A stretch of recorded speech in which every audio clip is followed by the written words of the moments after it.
Whoa, bro. Oh, wow.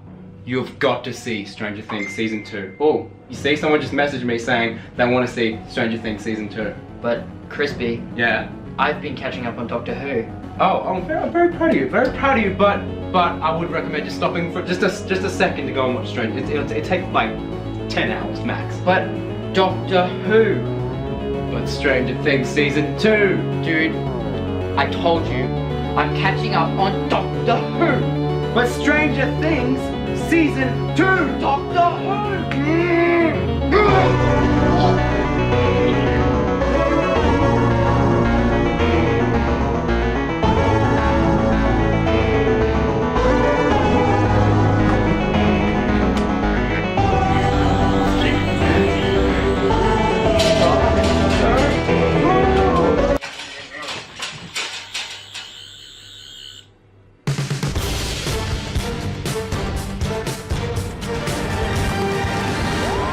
Hello Whovians, welcome back to my channel. My name is Crispy. Thank you so much for sticking around.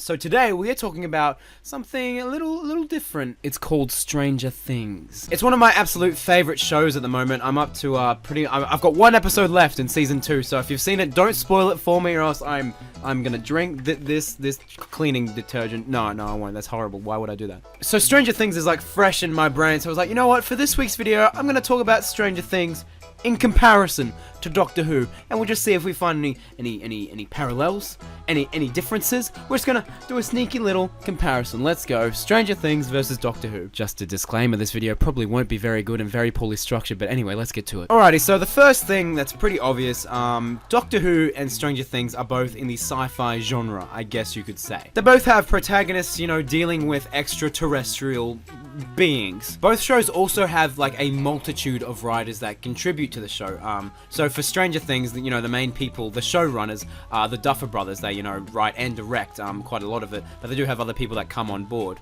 With Doctor Who, at the moment, Stephen Moffat and soon to be Chris Chibnall is the showrunner, and they get a bunch of other writers that, you know, help out. But for Stranger Things, I think the tone of the show stays more consistent, because with Doctor Who, I mean, you're dealing with the entirety of time and space, so that, you know, there's bound to be a little less consistency there. And when you are dealing with, you know, a multitude of writers on a show, you got to make sure everyone's on the same page. And sometimes, especially with Clara, I'm just going to say that, I felt like they weren't specific as to what they necessarily wanted the character to be. Like, sometimes it can get lost in translation, and, you know, sometimes character motives and stuff seem different from episode to episode. But in Stranger Things, I feel like it's very consistent. Mainly because Stranger Things is just like a 8-hour, 9-hour long movie. Like, it's one linear story. And Doctor Who, you know, we have an overarching theme, but they're all, you know, singular installments. And with Doctor Who, you're able to take the story so much further. The scale of Doctor Who is insane. We are dealing with literally the entirety of time and space. It's pretty cool. That's one of the main reasons I love this show. But in saying that, since there's this wealth of, you know, anywhere we can go in time and space, it's sometimes hard for the show to focus. Like, we sometimes lose that focus. And in Stranger Things, I thought we had that focus, because in season 1, I believe that Mike was the lead. But I've been watching season 2, and he's really not the lead. He's taking a step back, so I wonder if that's because he was filming it or something. I don't know, but it's interesting. But in Doctor Who, it's always and forever will be the lead is the Doctor. This is literally just me rambling about 2 shows. I hope you're enjoying. Okay, one good point that I'll try and bring up is that the Doctor Who is constantly able to regenerate. You know, the show has some kind of longevity to it. It's been going for 50-something bloody years. Like, that's impressive. Well done, Doctor Who. But I highly doubt that Stranger Things will have the longevity that Doctor Who does, just simply because, you know, it won't have the ability to keep on going, to regenerate, unless they reboot it. But I don't think I would want to watch a Stranger Things reboot. But now it just sounds like I'm bashing Stranger Things. Why am I even watching the show? No. I love Stranger Things. And here's one thing that Stranger Things has that I believe Doctor Who has been lacking lately, and that's heart. Stranger Things, you know, has the ability to make me really feel stuff. And in Doctor Who, as of recent, I haven't really felt that connection. Don't get me wrong, I loved Bill, and her ending fitted her character so well, but it didn't grab me by the feels. I'm literally in the middle of recording a video. So in saying all this, Crispy, what have we learned? What is the point of this video?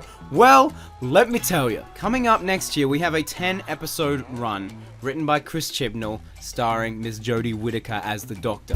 Exciting time for the show. It's regenerating. Will Chris Chibnall do something bold, something new? Stranger Things episodic format. They're hour-long episodes, and they're about 8 or 9 episode long run. For Doctor Who, we are getting a 10-episode run of 50 minutes each. Chris Chibnall was the showrunner for Broadchurch, which was basically, you know, I don't know how many episodes are in Broadchurch, but it was one linear story. Every episode had a cliffhanger, it kept you hooked, it kept you intrigued. I'm just wondering, hypothetically, what if they went with this approach for Doctor Who? It'd be kinda awesome. So long as the story is good. Like, if the story is crap from the get-go, everyone's gonna be like, wow, I have to sit through 10 episodes of this nonsense. But can you just imagine, you know, the Doctor is going up against this threat, and then, you know, as the episode goes on, you realize, oh, there's more to this threat than... There is more to this threat than I actually thought. And then episode by episode we learn more and more, and then, you know, the Doctor's darkest secrets get revealed, and then in the finale it's all, whoa! I would just love to see a Stranger Things episodic approach to Doctor Who. I'd love to see if it could work, because I do believe it could work, but...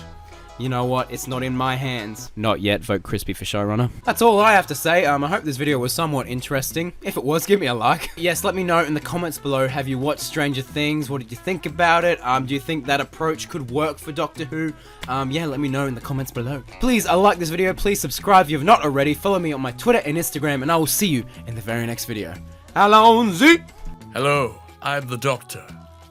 You should subscribe to Crispy right now. Do it, quickly, while the button's there, fresh in your mind. Trust me, I wouldn't endorse him otherwise.